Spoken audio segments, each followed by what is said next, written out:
और अब कुछ खबरें तिजारती दुनिया से। कराची के अलावा मुल्क के तमाम सार्फिन के लिए माहाना फ्यूल प्राइस एडजस्टमेंट की मद में बिजली महंगी होने का इम्कान है। सेंट्रल पावर परचेजिंग एजेंसी ने बिजली की फी यूनिट कीमत में ₹1.17 इजाफे की दरखास्त नेपरा में दायर कर दी। CPPA ने जनवरी की माहाना फ्यूल एडजस्टमेंट की दरखास्त नेपरा में जमा करवाई है। नेपरा की जानिब से CPPA की दरखास्त पर 28 फरवरी को समाअत की जाएगी। सेंट्रल पावर परचेजिंग एजेंसी की दरखास्त का इत्तलाक किया इलेक्ट्रिक सार्फिन पर नहीं होगा। ज़ेरे तामीर दासू हाइड्रो पावर प्रोजेक्ट ने अहम संग मील उबूर कर लिया। प्रोजेक्ट साइट पर दरिया सिंध का रुख मोड़ दिया गया। तर्जमान वाप्टा के मुताबिक प्रोजेक्ट साइट पर दरिया सिंध कुदरती गुजरगाह के बजाय डिवीजन टनल से गुजर रहा है। दरिया का रुख मोड़ने के मौके पर जनरल मैनेजर, कंट्रैक्टर, कंसल्टेंट्स, नुमाइंदगान, इंजीनियर्स और वर्कर मौजूद थे।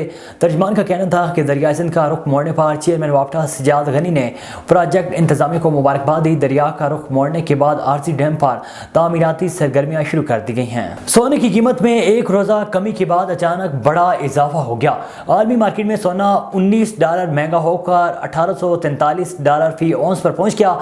आलमी मंडी में सोने की कीमतों में इजाफे के असरात पाकिस्तान में भी जाहिर होने लगे। एक तोला सोना ₹2800 महंगा हो गया। एक तोला सोने की कीमत बढ़कर ₹1,96,000 पर पहुंच गई। 10 ग्राम सोना ₹2400 इजाफे से ₹1,68,038 पर पहुंच गया। दूसरी जानिब एक चांदी ₹30 इजाफे से ₹2130 पर पहुंच गई।